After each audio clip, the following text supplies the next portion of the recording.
Azam Khan Samajwadi party का वो नाम जिसे कभी मुलायम सिंह यादव का सबसे भरोसेमंद साथी माना जाता था, लेकिन अब सवाल ये है कि क्या आजम खान का राजनीतिक ठिकाना बदलने वाला है? क्या वो सपा छोड़कर किसी नई राह पर निकलेंगे? करीब 23 महीनों तक सीतापुर जेल में बंद रहने के बाद आजम खान रिहा हुए और उनकी रिहाई पर रामपुर से लेकर लखनऊ तक उनके समर्थकों में जश्न का माहौल था। सैकड़ों लोग जेल के बाहर जमा हुए, नारे लगे, मिठाइयां बंटी। खुद शिवपाल यादव और पार्टी सांसद रुचि वीरा उनकी अगवानी करने के लिए पहुंचे।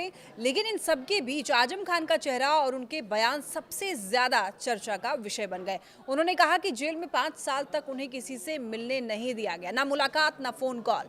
और ये बयान साफ इशारा करता है कि आजम खान खुद को समाजवादी पार्टी के भीतर अलग थलग महसूस कर रहे थे। देखिए, यही वजह है कि अब उनके भविष्य को लेकर के कई अटकलें लगाई जा रही हैं। खबरें आई है कि उनकी पत्नी तजीन फातिमा ने मायावती से मुलाकात की है। अफवाहें और जोर पकड़ रही हैं कि आजम खान बसपा का दामन थाम सकते हैं।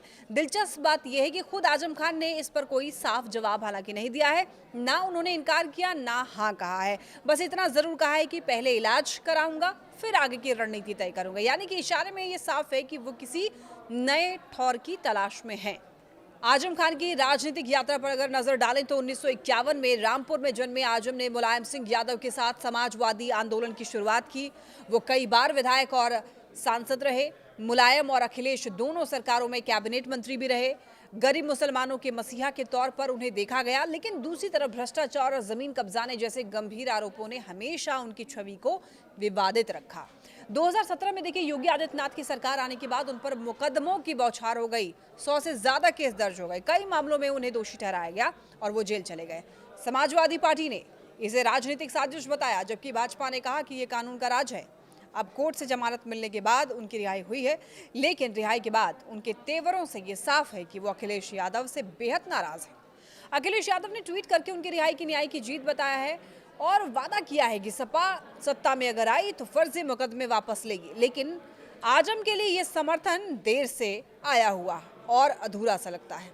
यही वजह है कि उनके बयानों से सपा से दूरी और नई संभावनाओं की झलक साफ नजर आती है। अब सवाल यह है कि आजम खान किस तरफ जाएंगे। बसपा की तरफ जाने की संभावना सबसे मजबूत बताई जा रही है। मायावती पहले ही मुस्लिम दलित गठजोड़ की बात करती रही हैं और अगर आजम उनके साथ जुड़ते हैं तो यूपी की राजनीति में बड़ा बदलाव देखने को मिलेगा। कांग्रेस भी उन्हें अपने पाले में लाना चाहती है, लेकिन उनकी विवादित छवि कांग्रेस के लिए जोखिम भरी हो सकती है।